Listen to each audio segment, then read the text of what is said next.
Hi all! Tonight we're going to talk about the mysterious Carthaginian blood rituals you've never heard. And it's not cute. It's strange and wild, and you would probably cry or get fined within 10 minutes. You think your life is hard because your Wi-Fi is slow? Please give it a go. The city's main exports here are purple goo and existential dread. And the only traffic law is that the bigger chariot wins. You are not going on a holiday in a lovely coastal town. Want a one-way ticket on board to the most powerful, most misunderstood, and frankly, most ancient civilization.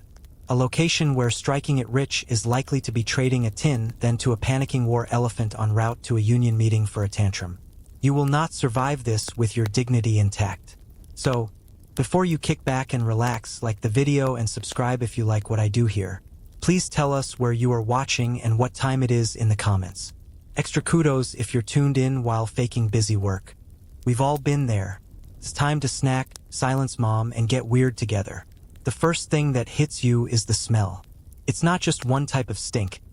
It's a whole mix of smells. An olfactory offense that will make your eyes water and your soul want to crawl back onto the ship you just got off. You are on the docks of Carthage. The air is thick with a heavy mixture of salt, sweat, rotting fish, and a vague metallic scent that lingers in the back of your throat. A cartload of goat skins passes through, adding to the place's smell.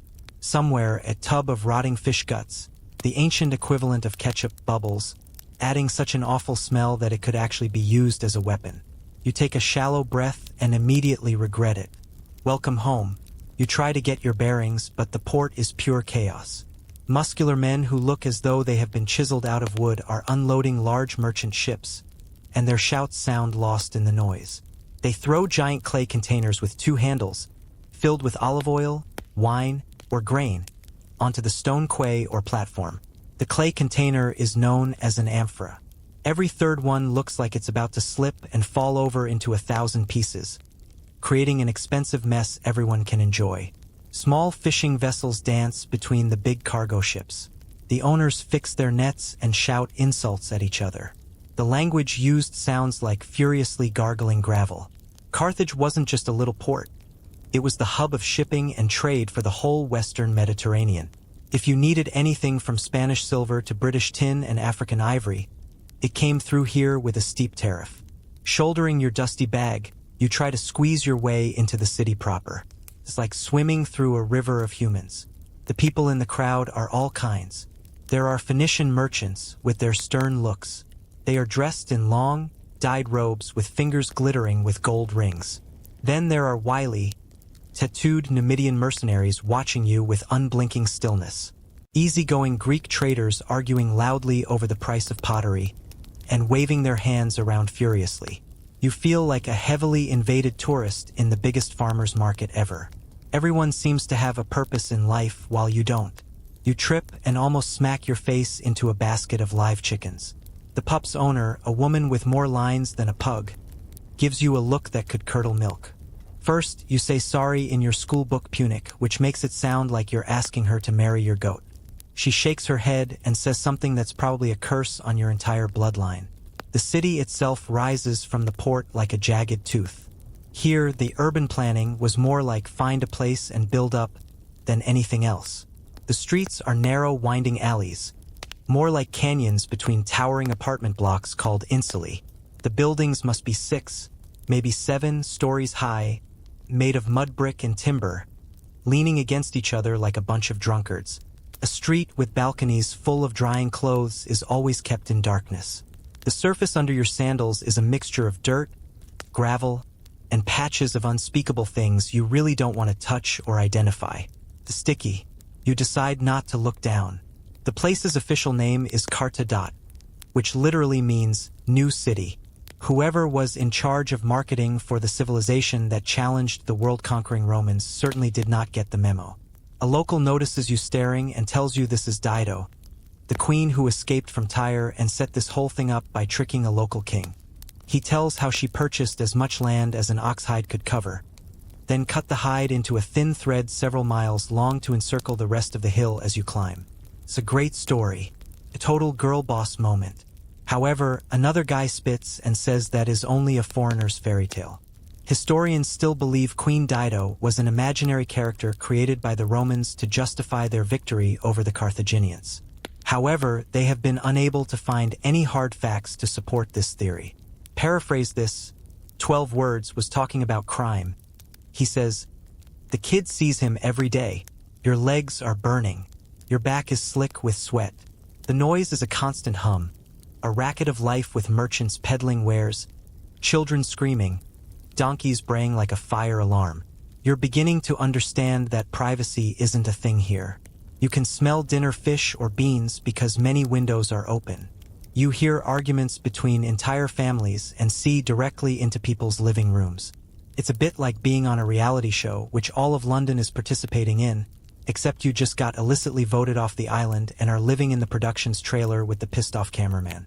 The building is slightly bent. You have finally found the address you were given. It's a tall building that seems to be standing out of spite. The door is black and looks like a mouth. It smells of burnt clay and damp soil. You glance at the busy street one last time, breathe the thick poison air one last time, and you step in. This is it. A new chapter awaits you in the greatest city in the world, London. Inside the building, it is so dark that for a moment you think you have gone blind. The air is heavy and silent, smelling of mold, old cooking fires, and 100 unwashed bodies. You slowly see through the dark, and the stairs come into view. It is a wooden, suggestive spiral that goes up into the darkness, making it less of a staircase. There are no railings. Each step creaks under your weight as though protesting. I've been thinking about giving up for a while now, and you might just be the one who convinces me. You begin to ascend, snuggling the filthy plaster wall. On the second floor, from behind a door, comes a loud argument in rapid-fire Punic, interrupted by the sound of pottery breaking. The volume of the screams from the second floor could drown out any noise on the third floor. On the fourth, someone is rhythmically chanting. You are on your way to the sixth floor, which is a misery penthouse suite in a vertical neighborhood of noise. Your new home is cozy. It's a tiny room with no windows, and the walls are so close that a person with a decent wingspan and zero self-respect can touch all of them. There's a straw mattress on the floor, which looks like it's been mauled by a family of badgers. A low wooden table with stains from 1,000 meals, and a small charcoal brazier in the corner, which brings an unpleasant smell into the room. And then there's your roommate. The boy's name is Hanno, sitting cross-legged on the floor, polishing a piece of a broken pot with one eye, his eye popping with concentration. When you come in, he looks up and doesn't change. He stares. It's not a hostile stare or a curious stare. It's the blank stare of a man who has seen the nothingness and found it mildly interesting. He gives you a slow nod, then goes back to his pot shard. This is it. This is your new best friend. You drop your bag, which lands with a dusty thud. The silence stretches. You try to start a conversation. So, nice place? Hanno doesn't look up. He holds up his pottery shard. It's a piece of plain, reddish clay. He grunts. You take this as an invitation to sit. The floorboards are splintery. You have chosen poorly. You learn, through grunts and gestures, often with one-word answers, that Hanno is a scribe's apprentice. He also collects ostraca, which are chunks of broken pottery used for notes and doodles. Finally, his favorite food is bean stew. He points to a pot simmering over the brazier. The smell confirms this. It smells like despair. Living here is an exercise in having no boundaries. At night, you can hear Hanno's teeth grinding. You could definitely hear the couple next door in the morning, making up from the fight they had after smashing pottery. Loudly, your neighbors have no chill, and the walls are paper thin. Privacy is a luxury you cannot have. It is an accessory that costs more than the car itself. You only have a shuttered opening providing light and air from the central air shaft of your flat. This shaft of the building is the central garbage disposal. People throw their garbage, like food waste, old rags, and broken sandals, out the window and into the heap below. It's a vertical landfill that bakes in the sun all day. The smell is creative. And then there's the bathroom situation. There isn't one. You have a clay chamber pot, one you are supposed to use and dispose of. People throw the stuff outside the window onto the street below. Many people think they must yell a warning before crashing, but few realize that the rule is not as simple as that. When you walk through the streets of Carthage, more so at dawn, it's a toss-up. The entire city proves that people can get used to anything, even the constant, low-level anxiety about being struck on the head with poop dropping from above.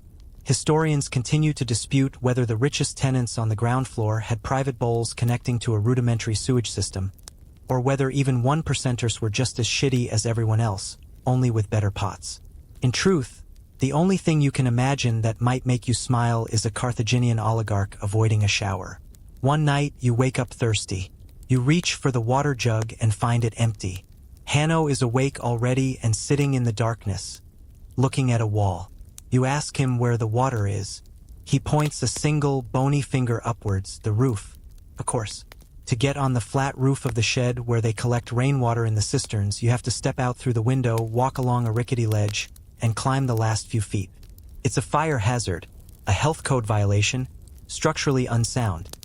This is a mainstream fact of life for ancient apartment buildings, or insulae, notorious for collapsing or catching fire. While you pull yourself up, you see Hanno's prize red slip bowls on a table. It is the same inexpensive, mass-produced pottery you see everywhere, the ancient equivalent of a Corelle plate from Target. It was so common that archaeologists now use it to trace Carthaginian trade all over the Mediterranean. To see that simple, universal bowl in your grim room is a strangely grounding moment. Even in this chaotic mess, some things are predictable. You finally make it to the roof. It is much cooler here at night, and the sounds of the city far below are muted. You can get a look at the rooftops. You can see the glorious skyline of other insulae under the stars. The full moon lights up the city's cluttered beauty.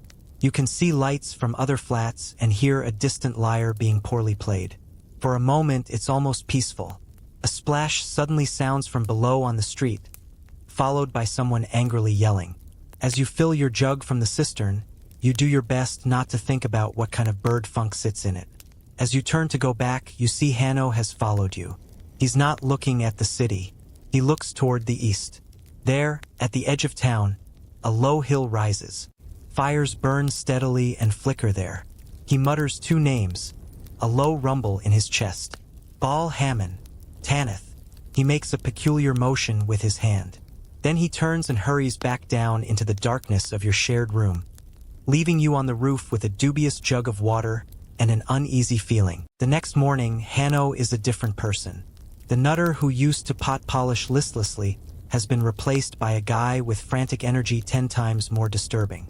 He is wearing his best, and only clean tunic, and practically vibrating from nervous excitement.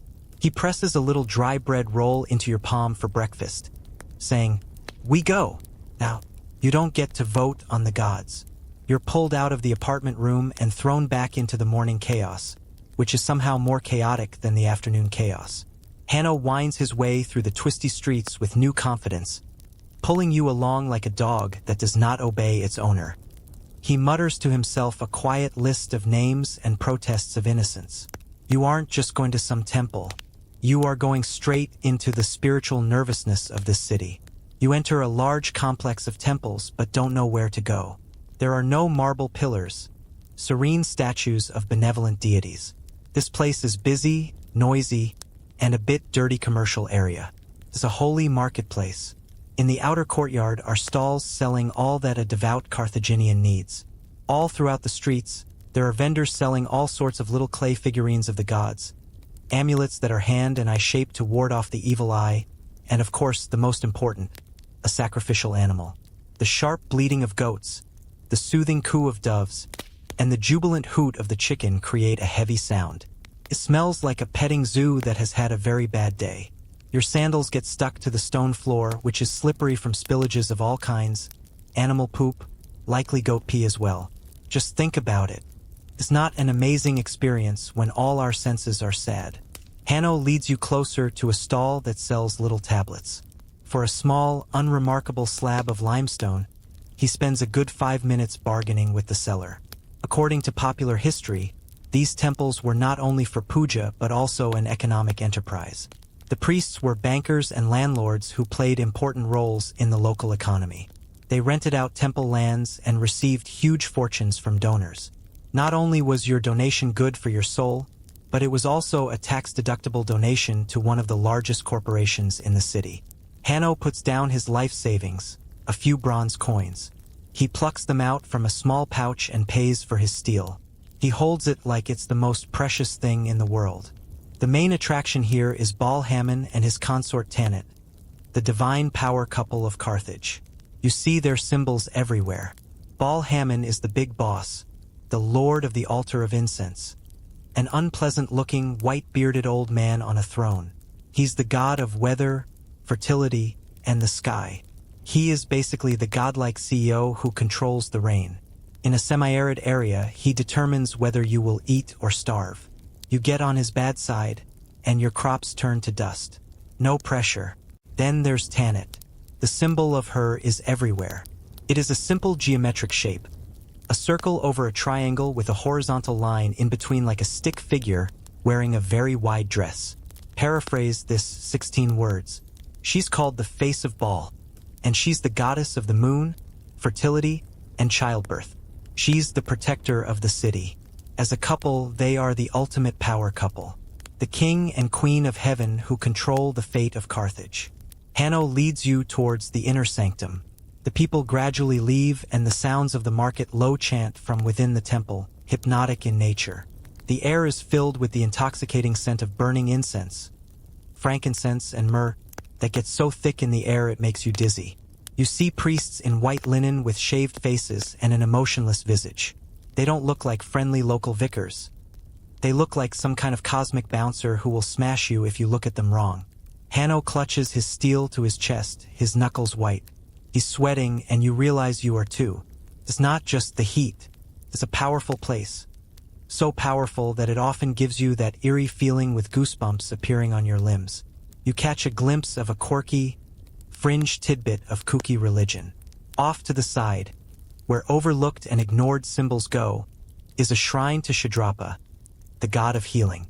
An ear, a leg, a pair of eyes, and other small carved models of body parts were left here in lieu of animals. Each piece is a prayer for cure. It is a collection of anatomical votives that reflects the pain and hope of ordinary people. It is a little creepy. Historians continue to debate whether these gods were actually introduced from Phoenicia, or if they eventually became Carthaginian in character by assimilating Berber gods and some Egyptian elements. Was Tanit really just a start with a new label, or was she something worse? The academics argue about it in conference rooms, probably with lukewarm coffee, but here in incense-choked darkness, the difference feels terrifyingly non-existent. You finally reach the heart of the temple. You won't see any gigantic golden statue like the ones found in Greek or Roman temples. Instead, there is an enormous black stone altar, blackened with fire of the centuries. Before it, a priest is performing a ritual. He is not shouting mantras loud. He is giving the mantras with a low tone. The tone is almost inaudible above the noise of flames on the altar. A man and woman with a young son stand before him, all attired in their finest clothes. The father hands the priest a live dove. The priest says a few words before swiftly wringing the bird's neck with his efficient professional movement. With a single droplet of blood from the bird, he marks the foreheads of the family members before placing the small body on the fire. The smell of burning feathers joins the incense. Hanno watches, mesmerized. He whispers that he's saving up. Not for a dove, not for a goat. He's saving for a lamb. A big one. It's the only way to get the god's attention, he says. The only way to guarantee his promotion at the scriptorium is to safeguard his family and the countryside from illness and make sure the rains continue. It's a transaction. If you give the gods something of value, they give you their favor. A simple, brutal economy of faith. He looks at you, his eyes wide and sincere. A slaughter must happen, he says. You must bring food for your sodders. You should give your loved ones what they love most. You look up the fire blazing on the altar, the family walking away with blood on their foreheads, yet hope in their eyes, and feel a cold knot tighten in your stomach. You have a sinking feeling that doves and lambs are just the amuse-bouche. A few weeks pass. You have gotten into a routine of trying to avoid flying garbage, deciphering Hanno's single-word answers, and getting used to eating bean stew, which is probably good enough for a medal. So, the owner of this sound from the 4th floor is a woman who weaves spells for a living. The baby on the 3rd floor just learnt a new note, and it's somehow worse than the previous one. Life in Carthage is loud, smelly, and relentlessly public. One evening, Hanno comes home with the same frenzy you saw on the visit to the temple. This time, he's not just excited, he's also terrified. He's clutching an invitation. It's not paper. It's a small, inscribed lead tablet. It's heavy, cold, and feels deeply ominous in your hand. A rich family in our area, one of the wealthiest in the city, is having a religious ceremony, he tells you. And we're invited. Well, not invited. It's more like we're allowed to stand in the back and observe, which, for a couple of nobodies living in a 6th-floor walk-up, is the social event of the year. The ceremony will take place outside the city walls, a place Hanno refers to only as the Tophet. He speaks it as if it were a prayer, and it makes you very uneasy. He explains that it's an MLK ceremony. He doesn't elaborate on what that means. This is an offering of the highest possible value. It is a chance to pay off a debt to the gods or ask for a wish. People usually offer this during great crises like a famine, a plague, or, let's say, an army showing up and ruining everyone's day. He says the dress code is non-flammable, with a little grim smile, and you laugh. He doesn't. Oh no, you walk there at night. This experience will take you from a bustling, compact city to the necropolis, the city of the dead, which is open and calm. Tombs and burial markers line the path. It's a bit eerie out here, as there are no other sounds aside from your sandals crunching against the gravel path and the sound of a seabird. As you get closer, you see it. The Tophet isn't a grand temple. This is an open-air shrine and a sacred grove surrounded by a low stone wall. And it's already crowded. People facing a single point, there are many hundreds of them. You take a deep breath and smell incense mixed with smoke. An undercurrent of something sweet and sickening twists something in your stomach. You and Hanno go into the back to find a spot, craning your necks to see over the crowd. Dressed in fresh white robes, Carthage's judges, merchants, senators, and the like are present. They stand in silent, solemn family groups. But it's the children who catch your eye. There are so many of them. All around were infants wrapped in swaddling clothes, toddlers holding parents' hands, all in fine new clothes. Some are sleeping peacefully in their mother's arms. Others are looking around with wide, curious eyes. Feels like a bizarre, formal playdate. A very, very fiery playdate. A giant bronze statue is in the sanctuary. It's Baal Hammon, just not the stern throne figure you saw at the temple. This version is horrifying. It is a seated sculpture with a bull's head and a human body. The huge arms slant downward and project outward from the hollow torso. Waves of heat wash over the crowd like they were burning. The statue glows dark cherry red. The metal face appears blank, but the firelight dancing in the hollows of its eyes gives it life. Most historians know that this text comes from the Greek historian Diodorus Siculus. This writer was talking of a Carthaginian ritual. While he may have been engaging in anti-Carthaginian propaganda, the depiction was so powerful and so frightening that it has haunted Carthage's reputation for nearly 2 millennia. The ceremony begins. Musicians playing lyres, pipes, and most importantly, drums accompany them. The drumming at the beginning sounds like a heartbeat. As the music's tempo becomes frantic and periodic, the already loud drumming grows even louder. This rhythm is hectic and thunderous, clashing with all. It's designed to drown out everything. A priest with a golden mask covering his face steps forward and begins to speak, his voice amplified by the grove's strange acoustics. He dedicates the ceremony to Baal Hammon and Tanit, thanking them for their benevolence and accepting the city's offering. Then, the first family steps forward. A man and a woman with waxy, pale faces, set like stone, prepare to fight. The man is holding a small, linen-wrapped bundle. It's an infant. The priest takes the bundle, blesses it for the last time, and then puts it on the offered, red-hot arms of the statue. The bundle ignites instantly. There's a puff of smoke, a sickening sizzle, brought together by metal arms. The bundle slides down before disappearing into the fiery belly of the god. The mother buries her face in her husband's shoulder.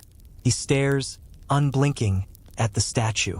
The drums roar and the pipes shriek, drowning out everything else. There's no cry, there's no scream. There is only the music and the fire. Another family steps forward. And another. Some parents are stoic, their faces masks of grim devotion. Some are weeping in silence, tears trailing down their cheeks. One relative has to hold up a mother who collapses in the crowd. But no one tries to stop it. In his eyes, this isn't a murder but an act of ultimate piety. After the discovery, the excavated Tophet also yielded tiny rattles shaped like bells, which is even more chilling. Were they toys, placed in the burial urns as grave goods? Did they ring during the ceremony itself? A quiet sound before the roaring drums and the blaze of the fire? The thought is almost unbearable. You feel sick. You want to run, to scream, to do something, anything. Yet you can't move, your action suspended by the event's horrifying, grim seriousness. Hanno is next to you, staring at the statue with a mix of wonder and fear on his face. He's muttering under his breath. A vow is a vow. You take a look around at the people whose faces are streaked with tears, at the people whose jaws are clenched, and you see that they really think this is necessary. Historians still argue over whether the parents willingly participated or were pressured socially and religiously. Was it an honor, a tragic duty, or the realization of a fanatical belief system that required the impossible? Looking at the faces in the firelight, you see all three. The ceremony goes on for what feels like an eternity. Bundle after bundle is placed on the altar. The sweet, cloying smell gets stronger. The air grows thick with smoke. When the last offering is made, the moon is high in the sky, and the statue's fire is a raging inferno. Not a word is spoken as the priests complete the final benediction and the crowd melts away. They don't look happy. They don't look relieved. They look empty. Your legs wobble as you stumble away from the Tophet, with the memory of the glowing bull god burned into your brain. Long after the drumming has ceased, it continues to reverberate within the mind. Hanno is walking beside you, holding the lead invitation without saying anything. You don't say a word. There's nothing to say. What you just saw is the city's darkest secret, the most terrible act of faith. And you can't unsee it. The days after the Tophet ceremony are quiet. Too quiet. Hanno hardly speaks and retreats into his shell by polishing pot shards. The whole city seems to be holding its breath. The sound of drumming and the sight of fire play in your head in constant repetition, refusing to quiet down. You start seeing the symbol of Tanit everywhere, not as something protective, but as something vaguely threatening. You need answers. You need to understand what you saw. So you start asking questions carefully. You can't take the chance of walking up to somebody and saying, "Hey, so about that baby burning thing?" That is a good way to get tossed off a pier. Instead, you listen. You loiter in the courtyards of temples, near the writing rooms, in places in the market where older men sit gossiping. Then you put the broken, conflicting pieces of the Tophet story together. The version that the priests and believers will tell you is that such an honor is no disrespect, a sacred duty. Whenever the city is in danger, such as from famine and plague or a Greek or Roman attack, the gods demand the finest sacrifice. Not a goat or a bull, but the most precious thing that a family has, their firstborn. It's the ultimate transaction. You present the gods with the fruit of your body, and they save a city in return. The families who do this are not considered monstrosities, but seen as heroes for making an unthinkable choice for the good of others. They're fulfilling a vow, a MLK, which they think means offering. They didn't kill their children. They consecrated them to the gods, sending them to live with Baal Hammon in a burst of glory. It's a horrifying but internally consistent logic. But then you hear the whispers, the rumors, the stories from the cynical and the skeptical. They say it's not always the firstborn of the wealthy. When the priests knock, some affluent families purchase the child of a low-income family to sacrifice in their place. A substitution, a loophole in their deal with the divine. It lets them keep their holy reputation without giving up their own child. The idea that noble duty has been turned into something dirty, that the poor pay with their flesh and blood for the privilege and sin of the rich. You remember the family at the Tophet, their fine clothes, their stoic faces. Did they actually work for the religion or did they buy it? You'll never know. This is the location where the most enthusiastic debate in favor of social evil, that is, greed, has taken place. For hundreds of years, everybody believed that Greek and Roman accounts were the only ones on Carthaginian child sacrifice. The Carthaginians were painted as baby-eating monsters. This was the ultimate propaganda, the most appropriate justification to erase them from the world. The Romans could say, "We have to destroy them. Look at what they do to their own children." For a long time, many of these modern historians regarded these records as mere slander. It was just too horrible to be true. One mainstream historical fact is that this conception began to change dramatically in the 20th century, when archaeologists uncovered the Tophet in Carthage. What they found was chilling. Thousands of small urns, buried centuries ago, were revealed. These urns contained the cremated remains of human infants and, occasionally, young children.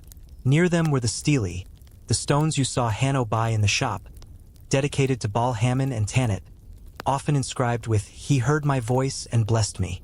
It certainly appeared to be the real thing. The Greeks and Romans, for once, may have uttered the truth.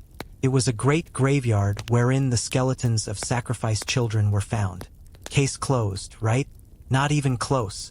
This is where the academic fistfight really gets going. Another group of scholars emerged, presenting scientific evidence and seeking to give Carthage a fair trial. The urn bones were examined, and they claimed a high percentage were of a fetus, stillborn, or an infant who died within days of birth. Their argument? The Tophet wasn't a place of sacrifice. This was a special cemetery for children who died natural deaths before they were people, or so it was thought in ancient times. A place like this would have been sadly necessary in a time of frighteningly high infant deaths. The parents would have brought their lost children here in a fit of grief after losing them to dedicate them to the gods to ensure them a peaceful afterlife and for a healthier child in the future. The messages inscribed on the stelae were not thanks for a wish granted after the sacrifice. They pleaded for future blessings after the tragedy. So which is it? Was the Tophet a smoking engine of doom or a misinterpreted baby graveyard?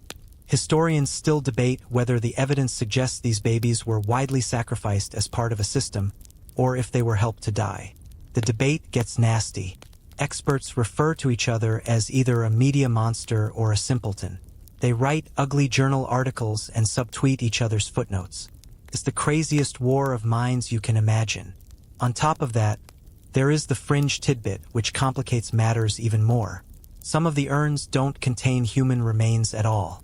The box contains the ashes of lambs or other small animals. This discovery threw gasoline on the debate.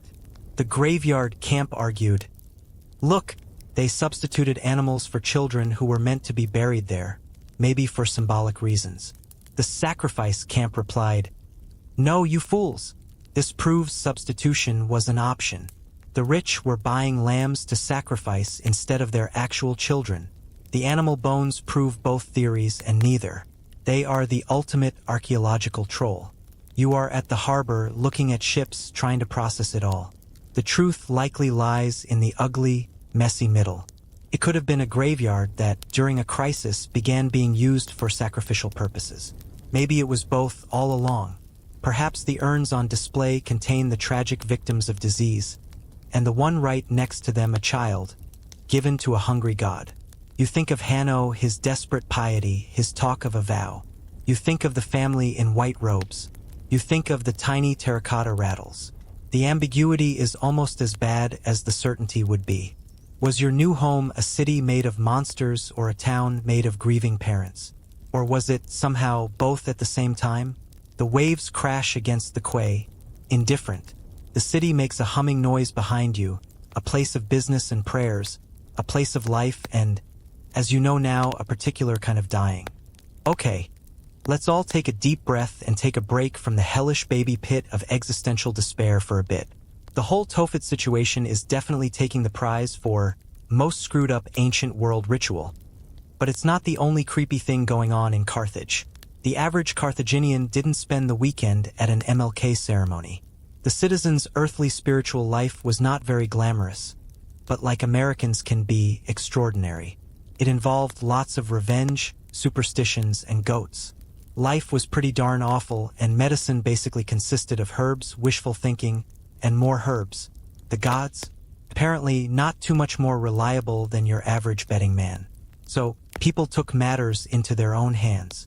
If the gods won't smite your annoying neighbor with a bad temper who keeps stealing your rainwater, you have to. One afternoon, you trail Hanno not to the temple, but to a dusty little shop located in an alleyway. The scent in the place is dried herbs and melting wax on the low-key, desperate side. The shopkeeper is a tiny old lady whose eyes have seen the universe being created and who was not impressed. You go here when your problem is too big for prayer to fix. Hanno has a problem. Another apprentice, a man named Bomilcar, continues to take credit for the work I do at the scriptorium. Hanno can't do anything, though he is angry, because he is so laid back. So he's here to buy a curse. The elderly lady sells him a curse doll, which is not the cutest little voodoo doll. It is a crude, fearsome icon, fashioned of lead or clay, often twisted into a posture of agony with its hands bound behind its back. Sometimes they were even put inside tiny lead coffins. These ancient curse tablets, also known as depictions, were a kind of email to the dark side, objecting to the wrong done to oneself. This isn't. It is a mainstream historical fact. These were not a niche underground kink. It was outrageously common across the Greek and Roman world, and the Carthaginians took to it with great enthusiasm. Archaeologists found hundreds of them buried near temples, homes, and most creepily, in graves, hoping the dead would work as supernatural spies. Hanno buys a pre-made doll and a lead tablet. The shopkeeper takes the opportunity to reveal how to write Bomilcar's name on the tablet. With it, he writes a certain wish list of calamities. It's not as simple as hoping his car gets a flat. Rather, the demand reads, "May his tongue grow heavy, may his hands tremble, may he be in a fog, may he forget the words the scribes put to his mind, and may he be shamed before the master." Pretty viciously specific. The intention was not just to give him bad luck. It was to mess with him most embarrassingly professionally. Hanno carefully carved the letter with an anger you've never seen before. Following the old lady's instructions, he picks up a nail and drives it through the doll's head. It's a genuinely unsettling moment. This isn't grand, state-sponsored religion. This is personal. This is petty. This is witchcraft fueled by workplace drama. Later that night, you and your partner sneak out to a cemetery after dark. Hanno must place the cursed tablet and creepy doll in a recent grave, for the newly dead soul on its way to the underworld will deliver the curse to whatever unpleasant chthonic deities are in charge of such things. It's a whole supernatural postal service for hate mail. As Hanno digs a wee hole in the earth near a tomb, the wide variety of grave goods left at other tombs is noticeable. According to archaeologists, razors weren't just left in cemeteries, but also put into coffins along with dead bodies. It was not to keep sharp in the afterlife, but because razors, as sharp metal objects, have apotropaic qualities, they can cut or ward off evil spirits. So, people were literally fighting ghosts with Gillette. It's both ridiculous and awesome. But back to the more socially acceptable rituals. These do less grave robbing and more animal fluid stealing.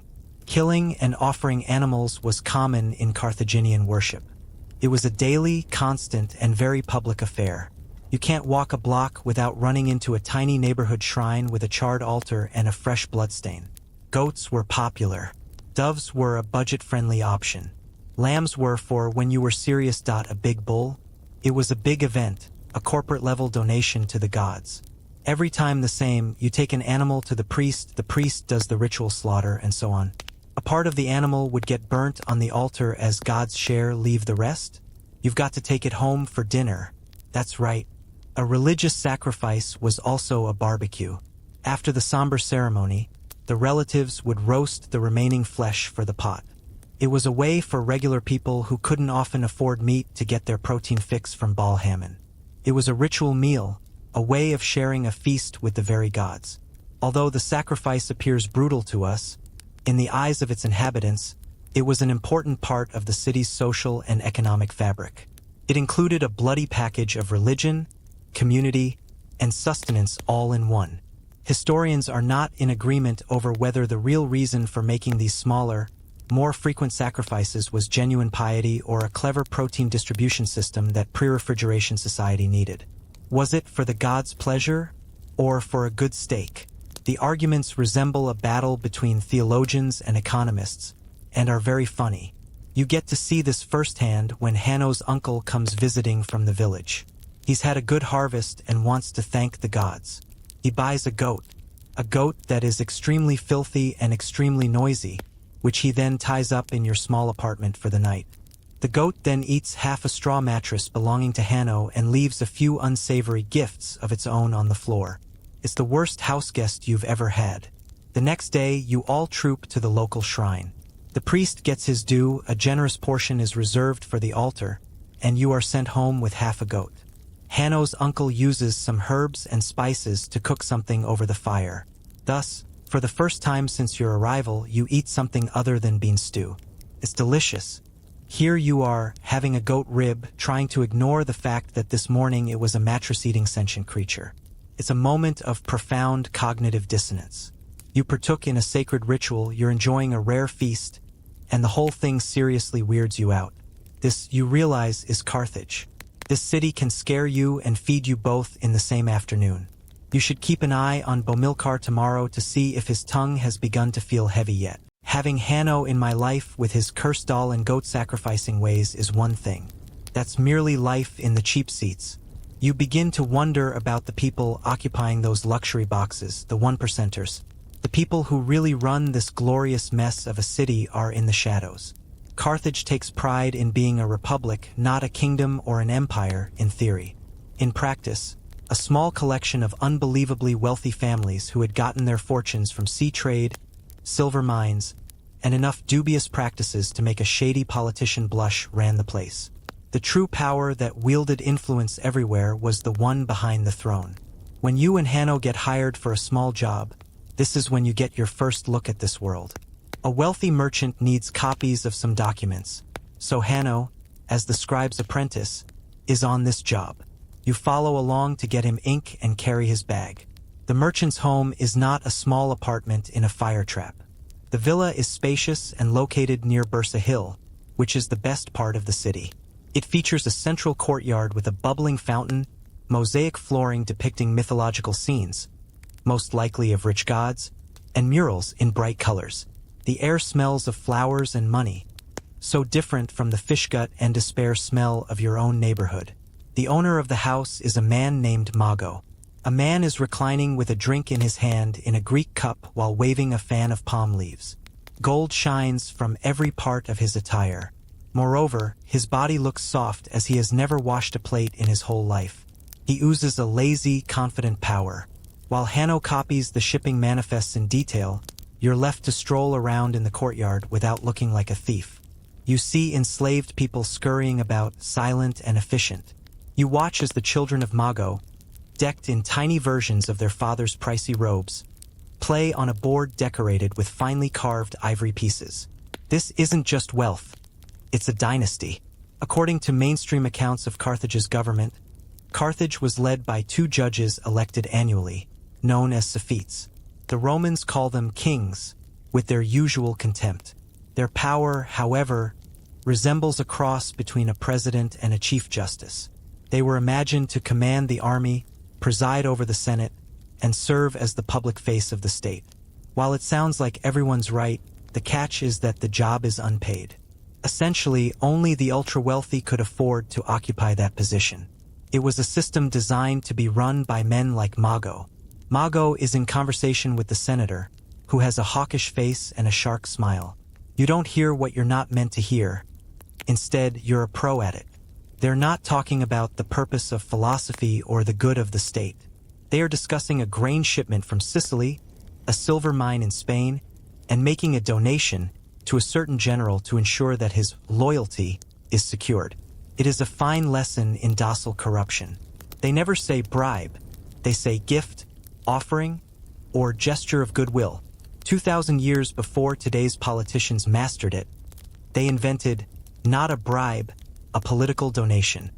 It's as if state contracts and military commands are pieces of meat to be bought and sold. And they are.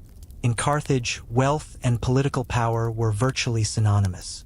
You notice something odd about the villa's decor. In the courtyard's corner is a small shrine with personal offerings. Instead of Baal Hammon or Tanit, it is dedicated to the Greek god Hermes, god of commerce and, well, thieves. This fringe tidbit shows that the Carthaginian elite had a practical and cosmopolitan outlook. They were of Phoenician blood but Mediterranean in business. They would joyfully worship any troublemaker from any culture if they thought they might gain a commercial benefit. Praying to Hermes was just good business sense, like having a diversified divine portfolio.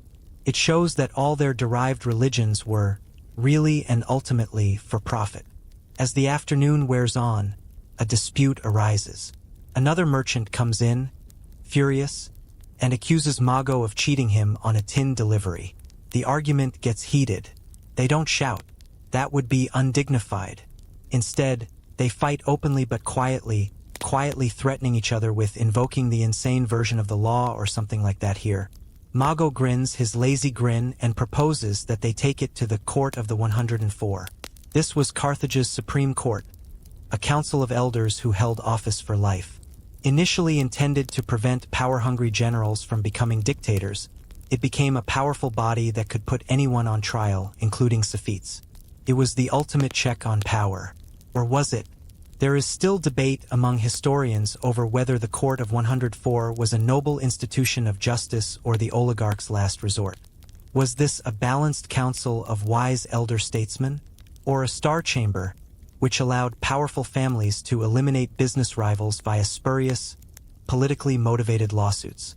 You were above everyone on the court if your family had a few friends. If you crossed the wrong dynasty, mismanagement of state money could find you on trial for exile or execution.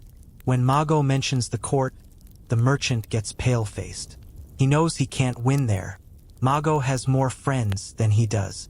The merchant backs down, muttering an apology. With a grand gesture of his hand, Mago dismisses the peasant like a king. He won without even raising his voice. The job is finally done. Mago gives Hanno a few silver coins, which are change to him but big money to you. As you leave the villa, re-entering the noisy, smelly, everyday world, you look back and take in the grand house. You've just seen how the sausage is made.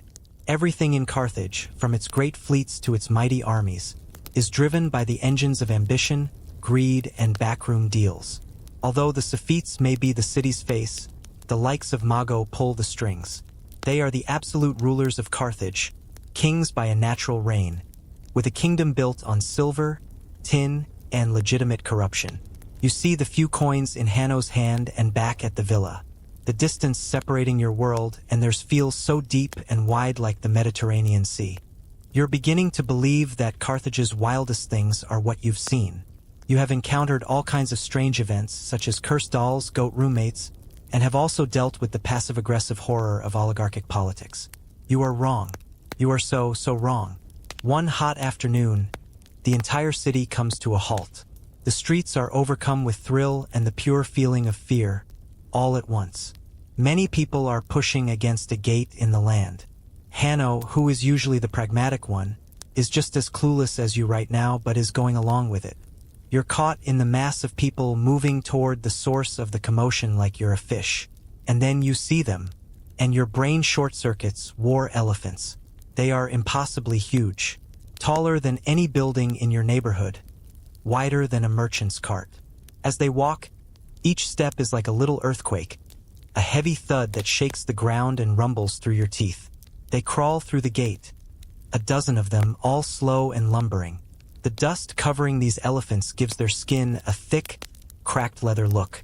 Their tusks, sharpened to wicked points, gleam in the sun. Each elephant has a small wooden tower, or howdah, strapped to its back. Inside the tower are one or two soldiers armed with javelins and bows, looking down at the mass, like gods on a lumpy gray mountain. The driver, or mahout, sits on the elephant's trunk, using a goad to guide it. He is constantly giving the elephant orders in a language you do not understand. The crowd parts before them like the Red Sea. The crowd cheers, a nervous cheer, high-pitched. No one gets too close. You can smell them from 50 feet away. A dusty and musky, intensely animal smell that overwhelms the usual city stink. One can hear the low rumblings, a vibration that seems to come from deep inside the earth. These aren't circus animals. These creatures will act as a siege apparatus used in ancient times. Carthage, one of the few ancient powers to use war elephants, is well established in history. This elephant was a now extinct North African forest elephant. Though not as large as their Asian cousins, these octopi are still vast and aggressive. Back then, they were a super weapon that was more psychological than physical. While one of the elephants walks by, you notice red and white ochre designs painted on its head and trunk. You can see how much the people respect you by looking at their expressions. A massive mound of dung on the street is a prominent monument to this creature's biological reality. A cadre of enslaved people rushes to clean it up, which requires shovels and no sense of smell. They are about to need it. Despite their awe-inspiring terror, elephants are still elephants. Hanno is transfixed. These elephants are coming back from a campaign in Numidia. Numidia being the kingdom next to Carthage and Carthage's rival, but they used to get all their horses and elephants from there.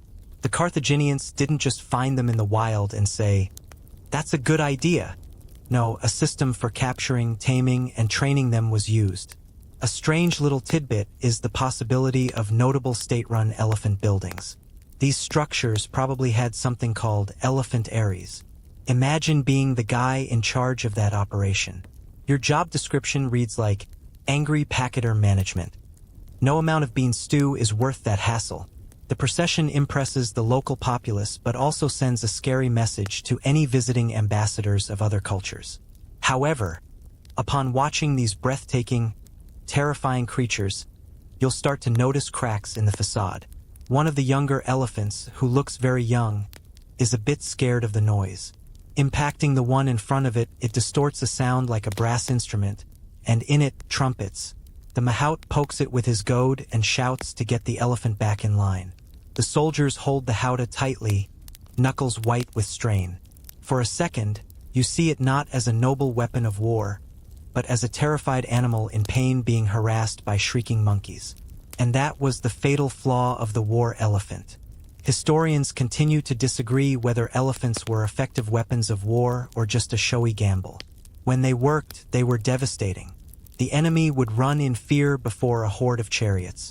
An elephant charge is like an epic monster movie, but played out in reality. But they were also notoriously unreliable. The elephant can panic if it gets frightened, wounded, or the mahout is killed.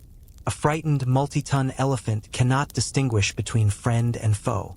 They would rampage through their own lines, turning a likely victory into a complete butchery. Using war elephants was a high-stakes gamble.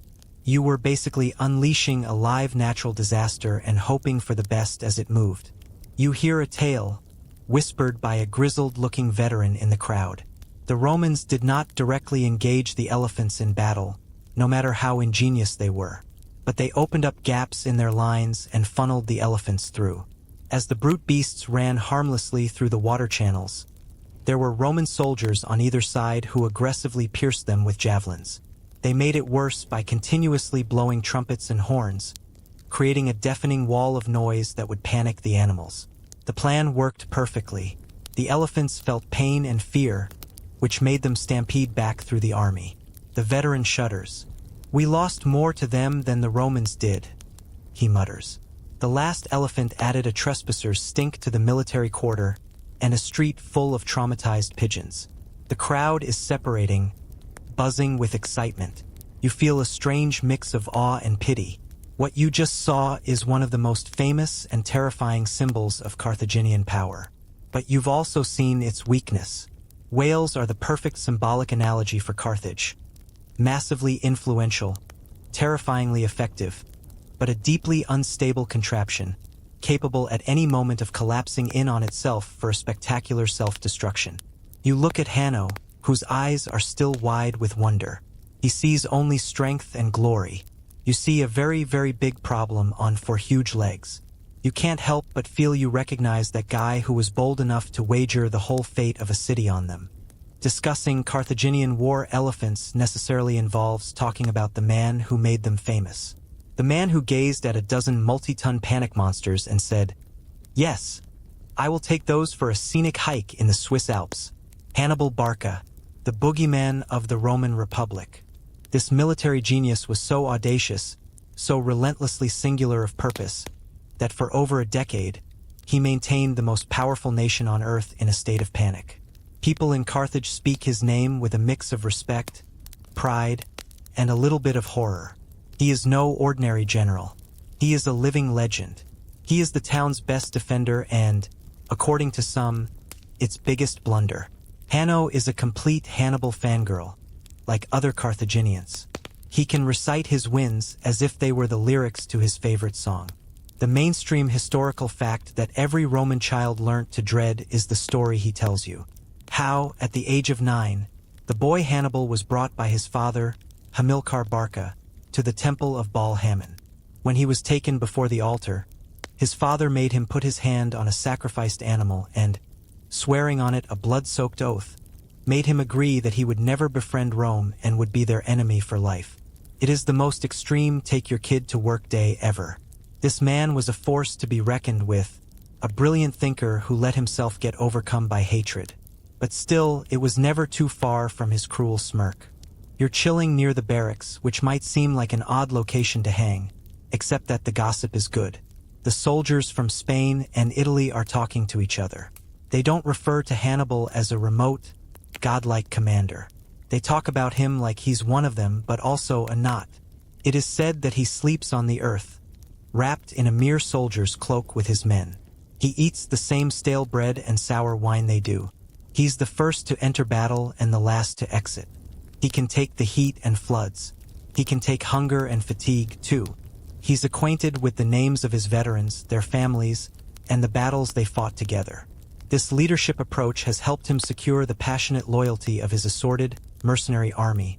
Skittish Iberians, Frenchmen, and fierce Numidians and Libyans who would follow him anywhere. And they did. But then, the stories take a darker turn.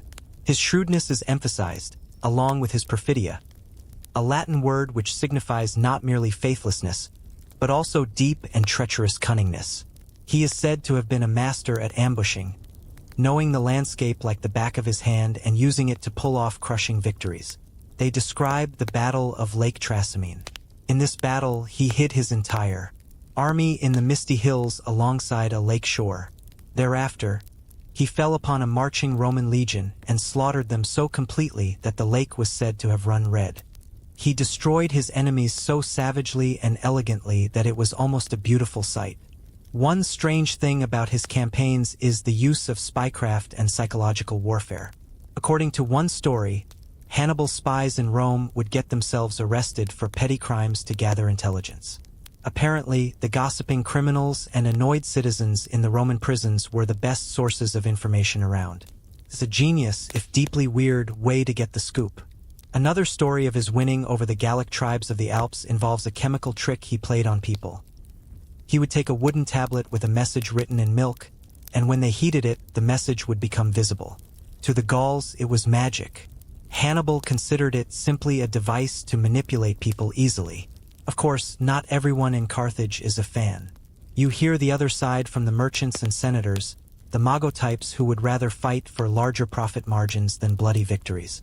They resent Hannibal. They're terrified of him. He is a Barca. The Barca family had become too powerful and too popular, thus threatening the fragile oligarchic balance. It is alleged that the endless war he is waging in Italy is leaving the state bankrupt. He has won battles but is losing the war. A senator loudly complains in a wine shop. Rome has an endless workforce. We have what? We will hire a bunch of mercenaries who will abandon us once the money runs out. Did they deprive their best general of the backing he required to triumph over the fact that they were more frightened of him than of Rome?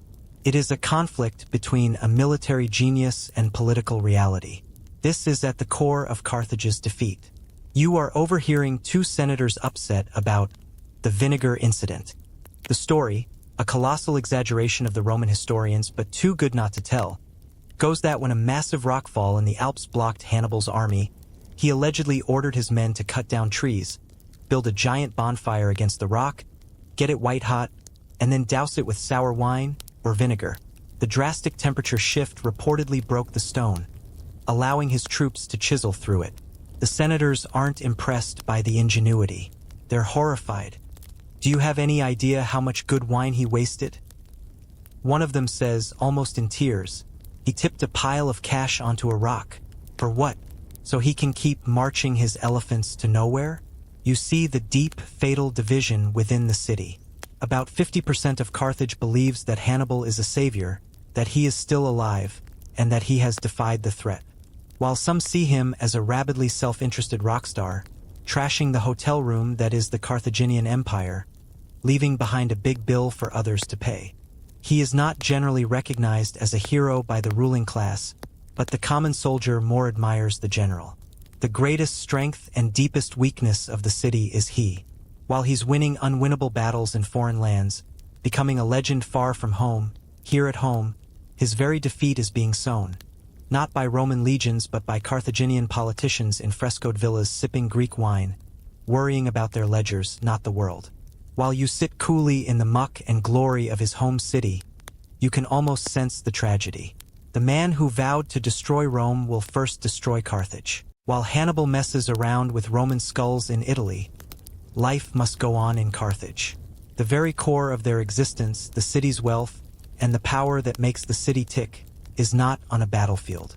This spectacular structure is an extraordinary feat of building and an equally impressive piece of paranoia that most people will never see. This is the Carthaginian, the legendary circular harbor of Carthage. It's not just a port, it's a statement. It is the Death Star of ancient naval bases and one of the best-kept secrets in the Mediterranean. You can't just stroll into the Carthaginian. It's a high-security military zone. On a clear day, you can climb to the top of Bursa Hill and look down at it, and it's breathtaking. It's actually two linked harbors. To start with, there's a rectangular commercial port, an open sea, into which the merchant ships you saw the first day tie up. It's bustling and chaotic, a forest of masts and sails. Yet, it is the main show that is connected, a narrow channel heavily guarded. The circular military harbor. It is the perfect lagoon, artificial and broad. It is a donut-shaped ring of dark water. An artificial island in the middle of the circle houses the Admiralty Building, a high tower that allows naval commanders to view the entire fleet and the sea beyond. It's a work of art, a functional, deadly work of art. Most historians accept that this inner harbor could contain 220 warships. Several boats had their own private garages, a dry dock with a ramp down to the water's edge, roofed over and propped up by impressive ionic columns. When viewed from above, the dock is akin to a gigantic wheel with ship sheds as its spokes. The design was pure genius. The entire fleet could be hidden from the sea's view. A fleet of the enemy could easily move past Carthage without having any idea of the naval might just behind the merchant port. The only access point was a channel 70 feet wide that could be closed with a huge iron chain. It was the ultimate flex, a naval base that looked like a set from a spy movie. You look down at the big thing and try to understand the scale of the operation. Hanno's cousin, who works as a shipwright's assistant, points out the details. He's telling you that the middle island isn't merely an observation post, it's the nerve center. It is home to the lodgings of the main admirals, where the tactics are prepared and where flags are generated for the fleet. According to him, everything is in motion at night for repairs, refitting, and resupplying. Echoing over the water, hammer blows against wood and bronze are a constant sound. Carthage's strength lay not only in its ships but also in the ability to maintain and deploy them faster than anyone else. This harbor was mechanical in a projective nature across the sea. You start hearing stories about the ships themselves. The Carthaginian navy took immense pride in the quinquereme, a five-banked warship, or a similar oarsman arrangement that historians still love to quarrel over. These were not rigid cargo haulers. They were streamlined and quick, made to ram. The forepart of each vessel was equipped with a massive bronze ram, which was often styled as the head of a roaring beast. The aim in a naval battle was not to engage in a polite cannon fight. Instead, You would use your superior speed and maneuverability to ram your opponent. This would punch a great big hole in their hull and send them right to the bottom. It was brutal, terrifying, and incredibly effective. The world's best sailors were from Carthage. Their culture was born in the sea. A funny tidbit about them comes from the First Punic War before you arrived and relates to their navy. The Roman creature of a landlubber soil dealer had no ship, and the navy was basically undeveloped at this time. The Carthaginian fleet was totally wrecking their boats. Then legend says they got lucky. The Romans captured a Carthaginian quinquereme that ran aground. They reverse-engineered it. They tore it apart and then made a thief of a multitude of the same thing. To make up for their poor seamanship, the Romans invented a device called the corvus, or crow.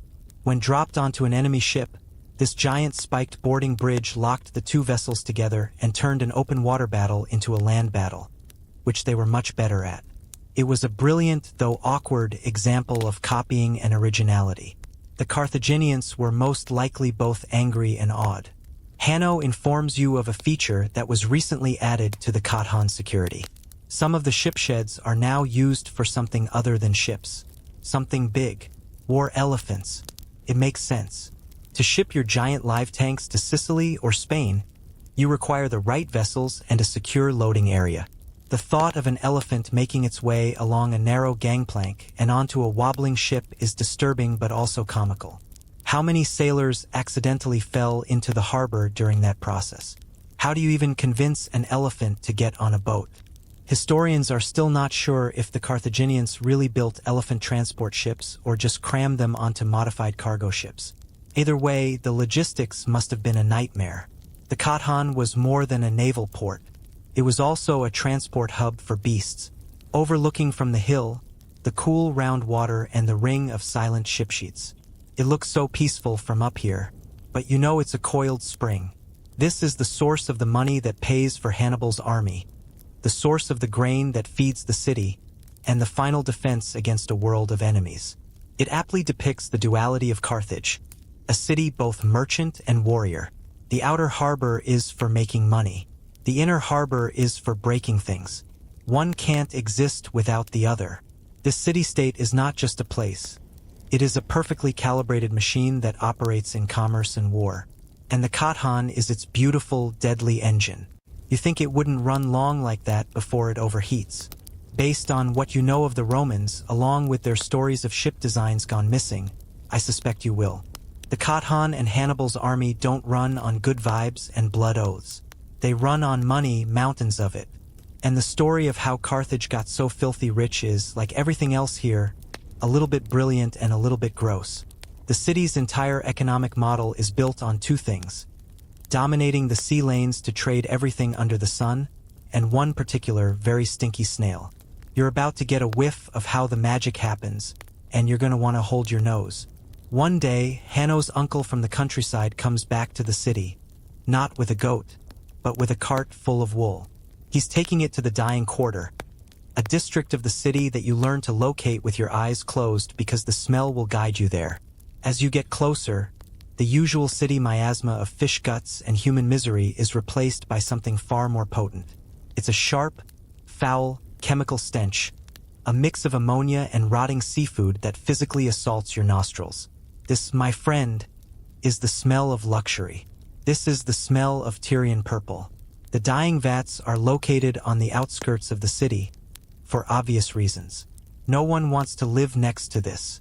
The area is a hellscape of stone tubs, steaming cauldrons, and workers whose hands and arms are permanently stained a deep, bruised purple. The ground is slimy with runoff. The mainstream historical fact is that this purple dye, a status symbol across the ancient world, was worth more than its weight in gold. Only the richest of the rich, senators, emperors, and our old pal Mago, could afford robes dyed with it. It was the original designer brand, and Carthage was one of its biggest production centers. Hanno's uncle explains the process, and you immediately regret asking. The dye is extracted from the gland of a specific sea snail, the murex. To get a tiny amount of the precursor fluid, you have to harvest tens of thousands of these snails.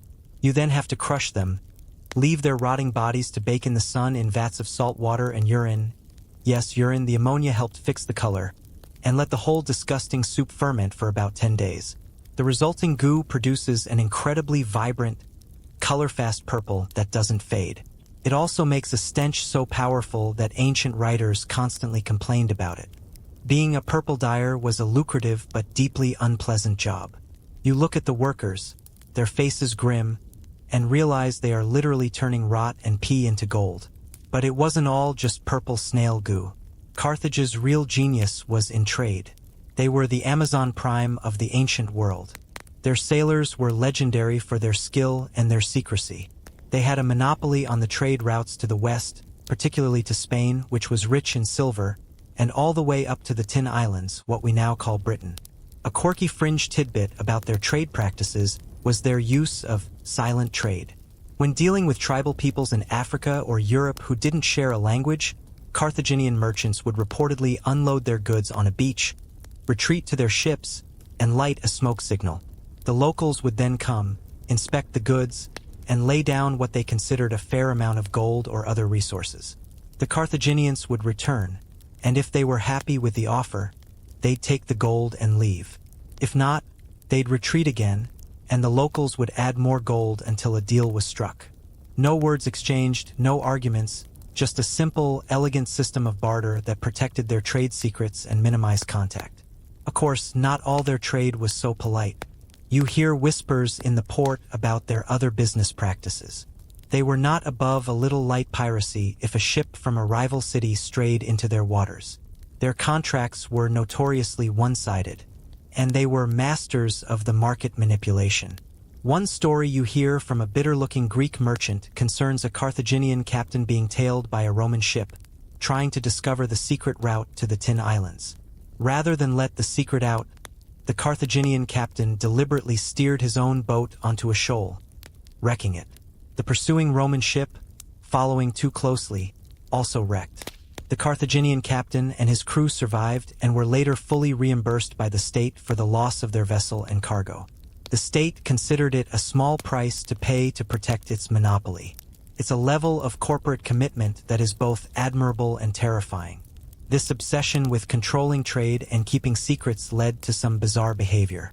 Historians still argue whether the Carthaginians deliberately spread terrifying stories to scare off competitors. Did they invent tales of sea monsters, impenetrable fogs, and ship-swallowing whirlpools in the Atlantic to keep the Greeks and Romans from venturing past the Pillars of Hercules, the Strait of Gibraltar? It's a brilliant marketing strategy, if true. Don't sail west, guys, it's super scary out there. Lots of krakens. You should probably just stay here and buy our tin at a 500% markup. It's for your own safety. It's impossible to prove, but it fits their profile perfectly. Why compete when you can use mythology to bankrupt your rivals? Your personal experience with Carthaginian commerce is less glamorous. Hanno decides he wants to make a little extra money. He buys a bag of cheap, misshapen glass beads from a Phoenician trader and decides he's going to sell them in the market. He sets up a small blanket and arranges his wares. He tries to adopt the loud, aggressive sales pitch of the other merchants, but it comes out as a nervous squeak. For hours, people walk past, ignoring him. Finally, a woman stops. She picks up a bead, inspects it, and then haggles with Hanno for 10 minutes over a price that amounts to less than a loaf of bread. She points out every flaw, every imperfection. She questions the bead's lineage. She implies the bead insulted her grandmother. Hanno, bless his non-confrontational heart, is completely overwhelmed. He ends up selling it for less than he paid. He sells one bead all day. You walk home, defeated, as the sun sets over the stinking dye vats. You've seen the two extremes of the Carthaginian economy. On one end, you have the industrial-scale production of a luxury good so valuable it's practically magic money. On the other hand, you have Hanno getting fleeced in the market by a professional haggler over a single, worthless bead. The city is a ruthless engine of commerce. It's a place of incredible opportunity and just as astonishing risk. You can make a fortune selling purple goo and Spanish silver, or you can lose your shirt trying to sell jewelry. It's a city that rewards the bold, the clever, and the utterly ruthless.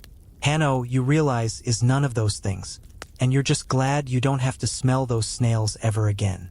After the bead-selling fiasco, you realize you need to blend in more. You and Hanno stick out like sore thumbs, and not just because you're not actively trying to scam anyone. It's the way you look. In a city obsessed with status, wealth, and divine protection, what you wear isn't just clothing. It's a billboard advertising your place in the world. And your current billboard says, "I am poor and probably not divinely blessed." It's time for a Carthaginian makeover, and it's going to involve a lot more gold and eyeliner than you're comfortable with. You start by just observing people on the street. The basic garment for most people, men and women alike, is a simple sleeveless linen tunic. It's functional, it's breathable, and it's what you and Hanno wear. But that's where the similarities end. The wealthy don't just wear linen. They wear fine, almost translucent linen imported from Egypt, or wool dyed in vibrant colors: saffron yellow, rich red, and of course, the ultimate power move, that ludicrously expensive murex purple. A mainstream historical fact is that the Phoenician peoples, including the Carthaginians, were famous for their textile production. A wealthy person's robes weren't just clothes. They were a walking advertisement for the city's top industry. You see Mago, the merchant, in the market one day, and he's wearing a purple-bordered tunic so bright it practically vibrates. He doesn't have to say he's rich, his outfit is screaming it. But the real action is in the accessories. Carthaginian drip is all about the bling. Everyone, from the richest senator to the humblest fishmonger, seems to wear some amulet. These weren't just for decoration. They were for protection. The most common one you see is the Eye of Horus, borrowed from their Egyptian trading partners, meant to ward off the evil eye, that malicious glare from a jealous neighbor that could supposedly cause you to trip, get sick, or have your bean stew boil over. You also see hands, little fists, and crescent moons, all designed to deflect bad luck and angry ghosts. The rich had their amulets made of gold, electrum, or semi-precious stones like carnelian and lapis lazuli. People experiencing poverty had theirs made of clay or bronze. It's a tiered system of supernatural insurance. Then there's the makeup, and it's not subtle. Both men and women line their eyes with thick, black coal. It's not a gentle, smoky eye look. It's a bold, dramatic, raccoon-style application that makes everyone look vaguely intimidating and like they're part of a 2,000-year-old goth rock band. The official reason for the coal was that it reduced the sun's glare, which makes sense in the bright North African light. But the unofficial reason is that it just looked cool.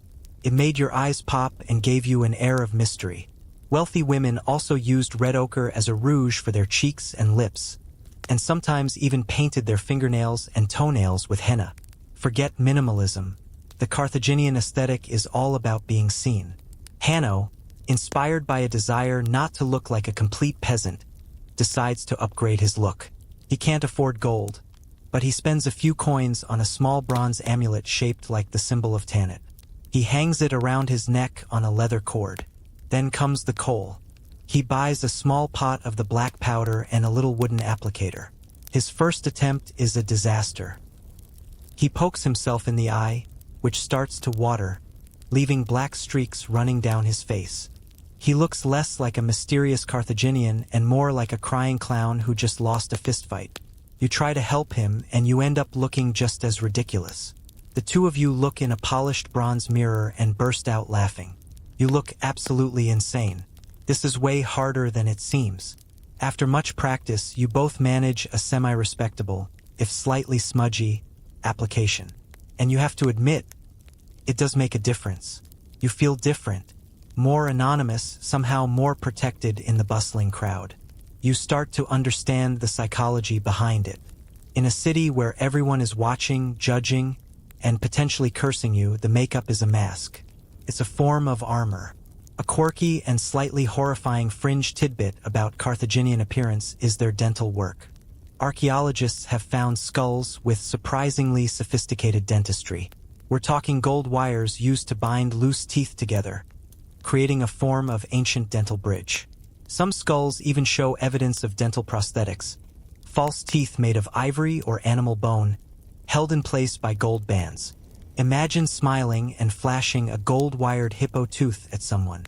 It's a bold look, It's also a sign that, even 2 millennia ago, people were willing to go to extreme lengths and spend considerable expense for a decent smile. Of course, the debate over what all this meant continues.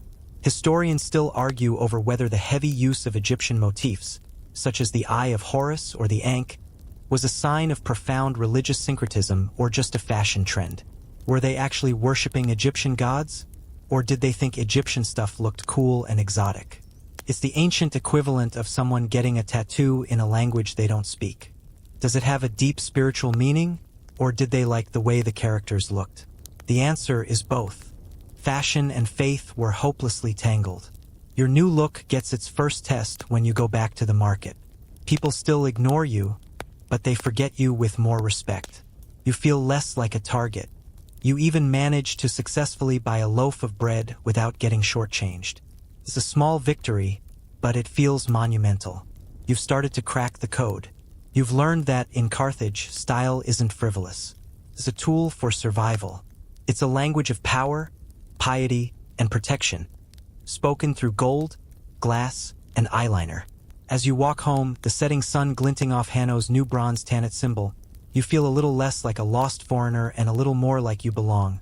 A bizarre, slightly smudgy, and vaguely intimidating part of the city's chaotic tapestry. And you make a mental note never to let Hanno attempt his own eyeliner again. Some things are best left to the professionals. So you've got the look, you've witnessed the weird rituals, and you've peeked behind the curtain of power. But what happens when the party's over?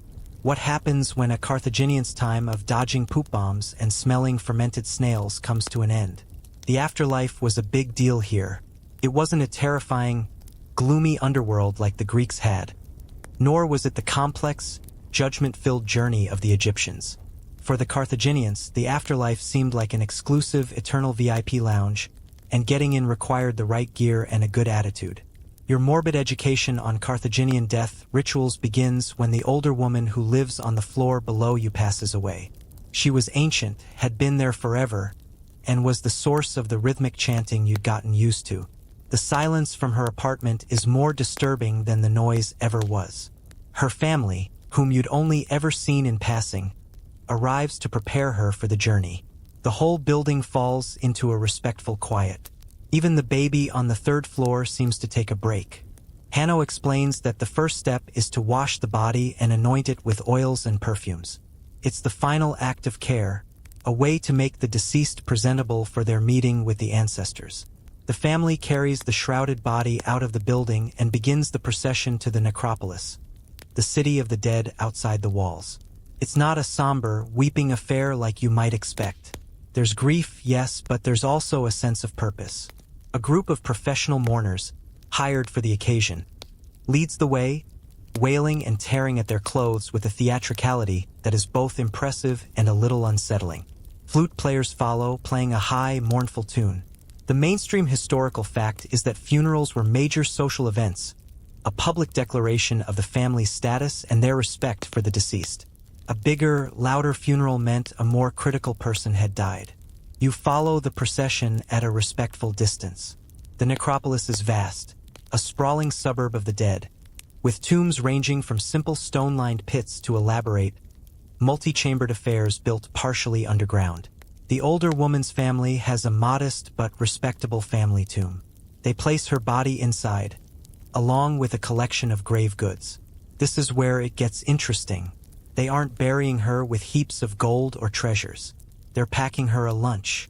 They place jars of wine, plates of figs and dates, and a small loaf of bread next to her.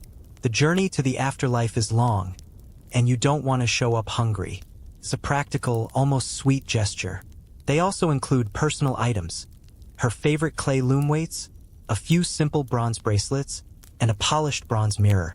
The idea was that the afterlife was a continuation of this one, just somewhere else. You'd need your stuff, and then they place something over her face, a mask. It's made of painted terracotta, and it's not a realistic portrait. It's a grotesque, almost demonic-looking face with a gaping, grimacing mouth and wide, staring eyes. Some masks look like wrinkled older men, some like monstrous creatures, and some are just plain weird, with contorted features that belong in a nightmare. Hanno whispers that the mask isn't meant to represent the deceased. It's apotropaic. It's designed to scare away evil spirits and demons that might try to snatch the soul on its way to the great beyond. You're essentially fighting ghosts with a scary Halloween mask. It's a wonderfully strange and pragmatic approach to supernatural security. This is a well-established, quirky tidbit. Archaeologists have found hundreds of these bizarre, grimacing masks in Punic tombs, and they remain among the most iconic and creepy artifacts of Carthaginian culture. The family seals the tomb, and a priest says a final prayer, pouring a libation of wine onto the ground as an offering to the chthonic gods and the ancestors. The family then shares a ritual meal right there at the tomb, a final feast with their departed loved one. It's a way of affirming that the bonds of family aren't broken by death. After that, life goes on. They will return on certain days to make more offerings, to have another meal, to keep the memory of the ancestor alive. The dead weren't gone. They were just remote. As you walk back to the city, you think about the Carthaginian conception of the soul. They believed a person had multiple souls, a complex idea probably borrowed from the Egyptians. There was the soul that went to the afterlife, and then there was a spirit that lingered near the tomb, needing to be fed and appeased by the living. If you neglect your ancestors, they could become angry and cause trouble for you and your family. So, maintaining the tombs and leaving snacks wasn't just about respect. It was cosmic maintenance. Historians still argue whether the Carthaginian afterlife was a single, unified place or if different kinds of people went to other locations.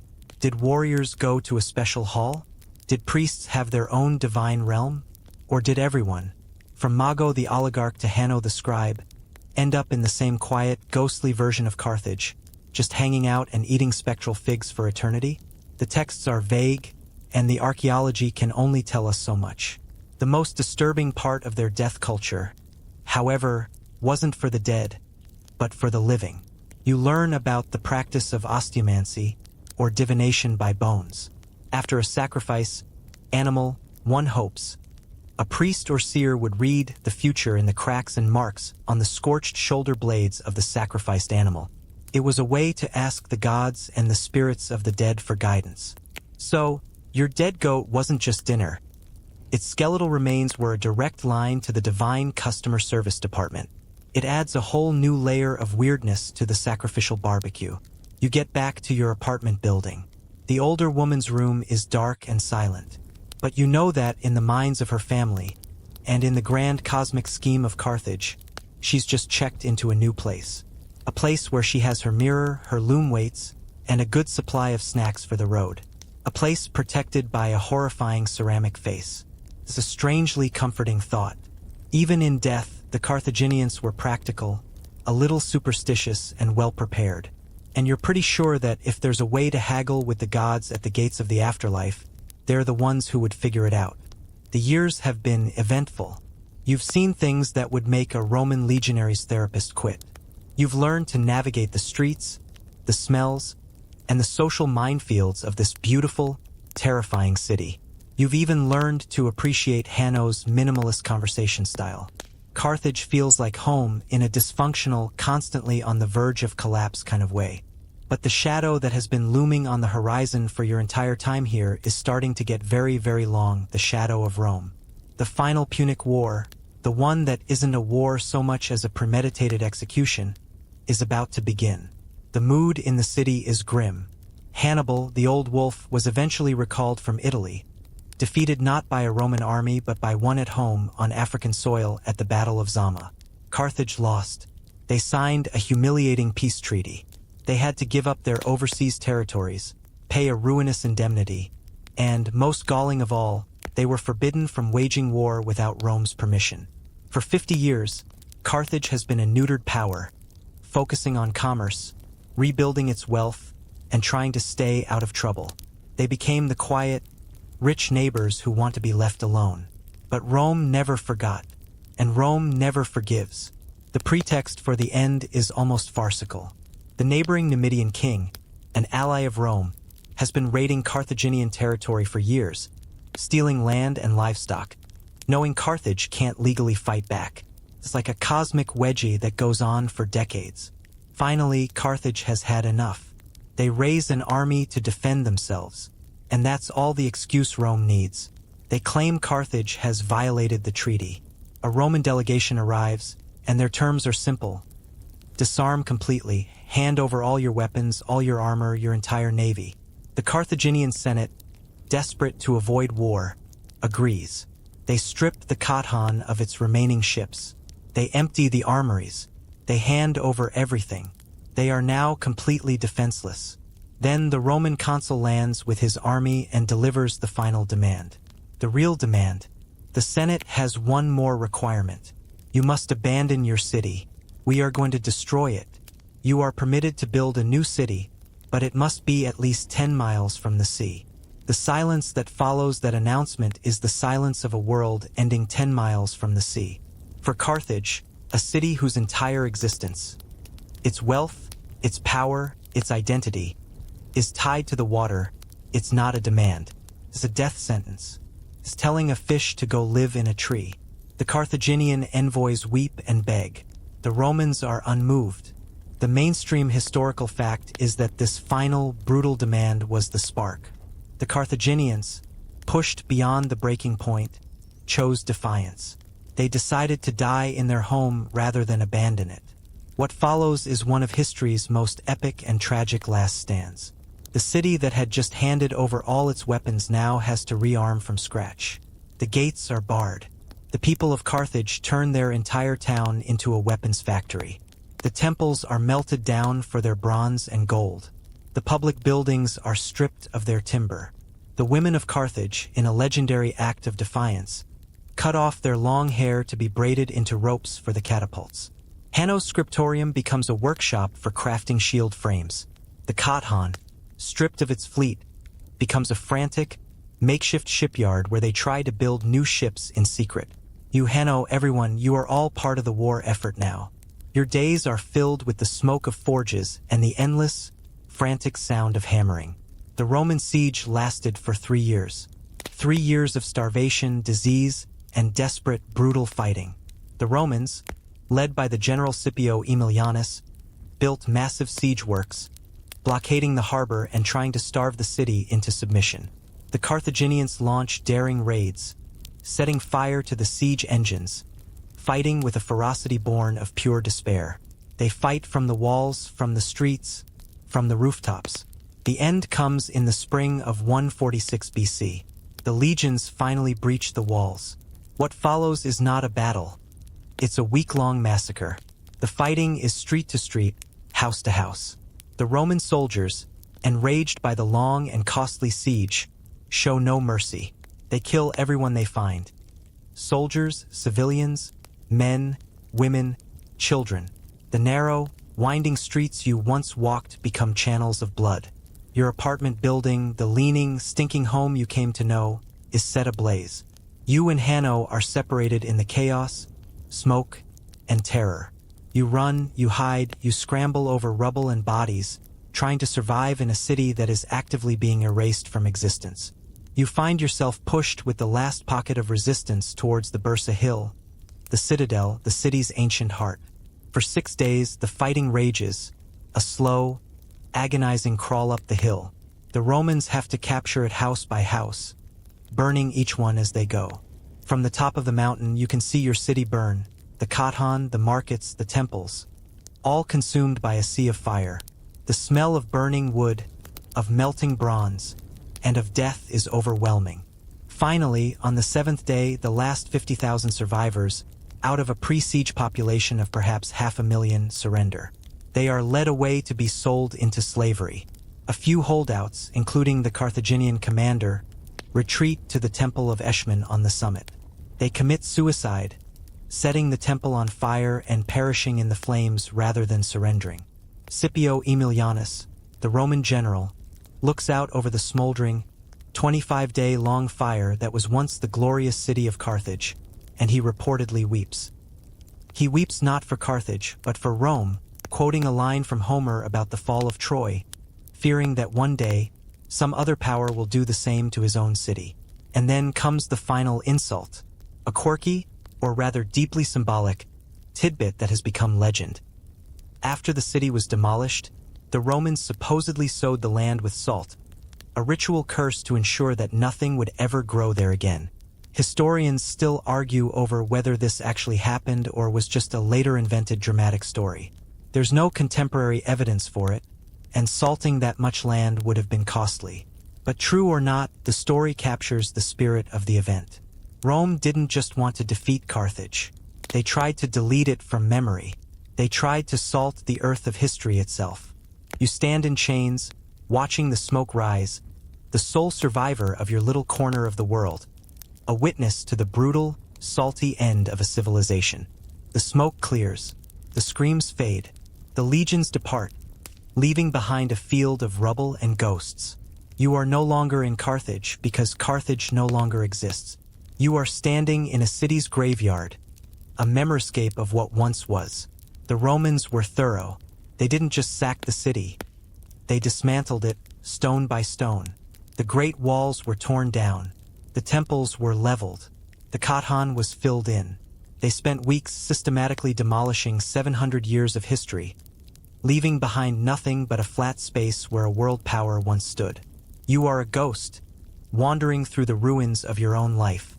You walk through the silent, empty streets that are no longer streets, just cleared paths through devastation.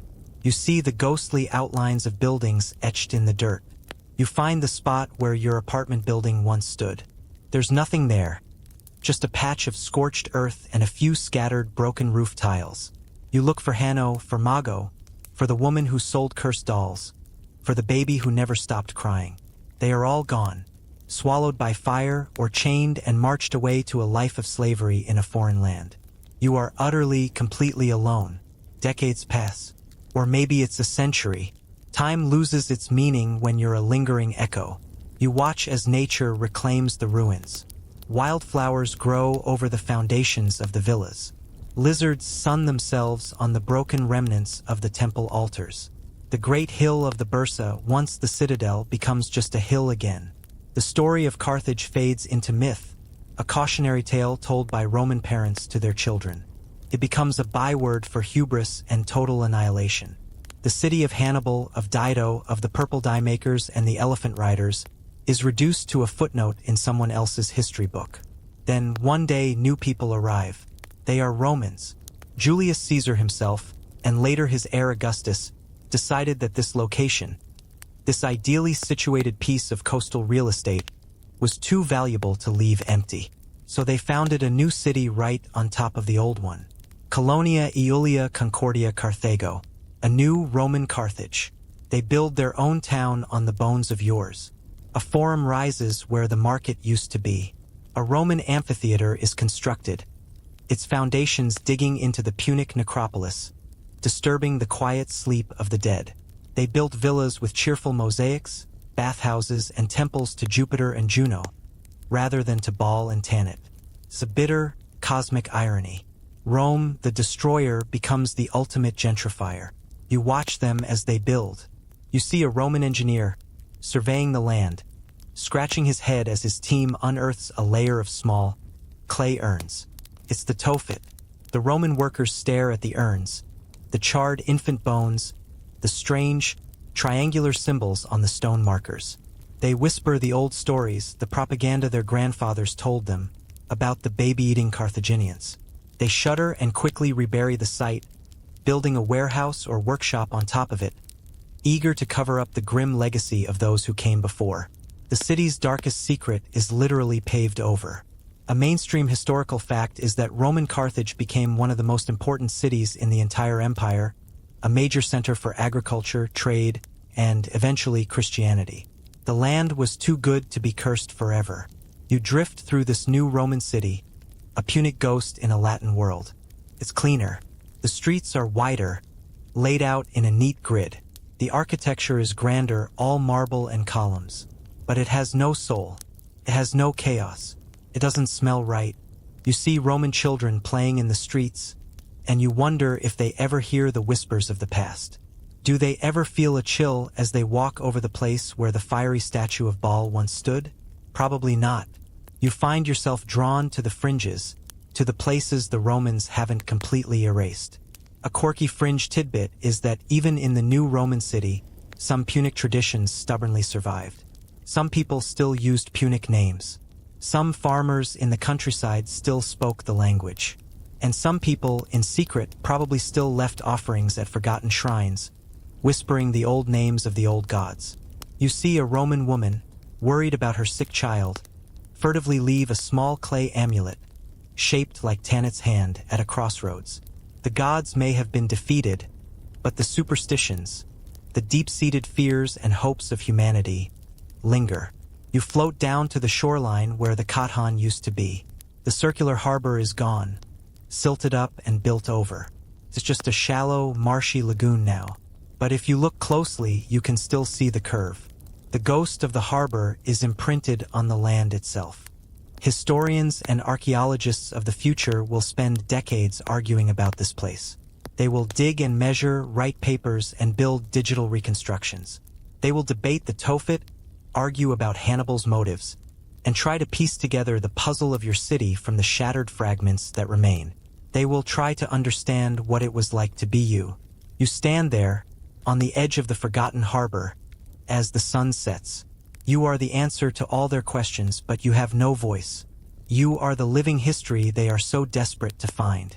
You carry the memory of the smell of garum and murex, the sound of the Tophet drums, the weight of a cursed tablet, the terror of a charging elephant, the heat of the final fire. The truth of Carthage isn't in the scholarly debates or the Roman propaganda. It's here, in the silent spaces between the ruins, in the stories that were never written down. It's the story of a city that was brilliant and brutal, pious and profane. This city challenged the gods and the world's most significant power, and for a glorious, terrifying moment, almost won. You made it. You walked the sticky, chaotic streets of Carthage and lived to tell the tale. Sort of. You saw the heights of its power in the secret curves of the Carthaginian and the terrifying ambition of its generals. You smelled the reek of its wealth in the purple dye vats and felt the chill of its faith in the flickering firelight of the Tophet. You witnessed its spectacular, fiery death and its ghostly rebirth as a Roman suburb. It's easy to see the Carthaginians as the villains of the story, the monstrous baby killers that Roman propaganda painted them as. It's also easy to see them as tragic heroes, the brilliant underdogs crushed by a relentless imperial machine. The truth, as always, is messier, weirder, and far more human. They were a civilization of contradictions. Pious but pragmatic, merchants but warriors, brilliant but self-destructive. They built an empire on trade and treaties, but their most enduring legacy is a story of blood oaths and war elephants. As you leave the ruins behind and step back into your own time, back to your comfortable chair and your reliably non-collapsing roof, the echoes of Carthage will stay with you. The whisper of the Tophet debate, the glint of a coal-rimmed eye, the ghost of a city that was so thoroughly erased, its very existence became an argument. Just remember, as you go about your day, that history is not a neat story. It's a chaotic, smelly, and often horrifying mess, written by the victors and whispered by the ghosts. And at least no one asked you to curse your coworker with a lead doll today. Probably. Sweet dreams. The goat is still judging your life choices.